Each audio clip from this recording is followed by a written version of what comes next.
भारत के लिए कितनी चोट पहुंच सकती है ये जो 25% टैरिफ लगा है इसमें? हाँ विपुल, ये भारत के लिए बहुत चुनौतीपूर्ण समय। इस समय अगर आप उसको देखें, वो मुझे एक शेर याद आता है ना कि जख्म है और नमक फिशानी है, दोस्ती दुश्मन है जानी है। ये ऐसे दोस्त हैं ट्रंप।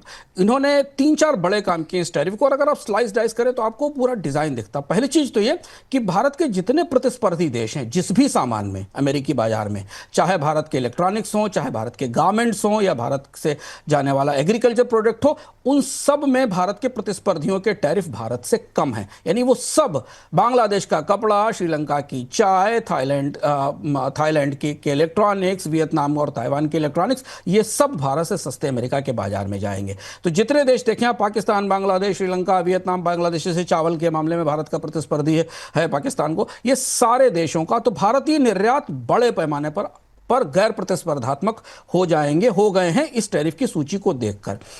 एक जो सबसे बड़ा खतरा यह है कि अगर भारत और अमेरिका के बीच में आने वाले समय में कोई डील नहीं हुई, जिसकी संभावनाएं हैं भी और नहीं भी हैं, तो जो भारतीय कंपनियों को पिछले 7-8 साल में बुलाया गया था और उन्हें अमेरिकी बाजार में निर्यात के लायक बनाया गया था, इलेक्ट्रॉनिक्स खासतौर पर उसमें निर्यात था, वो कंपनियां अब वापस सस्ते टैरिफ वाले क्षेत्रों की तरफ मूव करना शुरू करेंगी। ये बात हम पिछले अर्थम में भी बता चुके हैं। जो लोग बोनस पॉइंट के नियमित दर्शक हैं, नहीं हो तो आप प्लेलिस्ट पर जाकर पुराना अर्थम देख लीजिए। ये हमने प्रेडिक्ट किया था कि ऐसा ही ट्रंप कुछ करने वाले हैं, तो पूरी सप्लाई चेन डिस्टर्ब होगी। जिन देशों के में अब अमेरिका के सबसे कम टैरिफ हैं, उद्योग वहां वापस पहुंचना शुरू करेंगे कि उससे उनको अमेरिका के बाजार में पहुंचने में आसानी होगी और सस्ता होगा।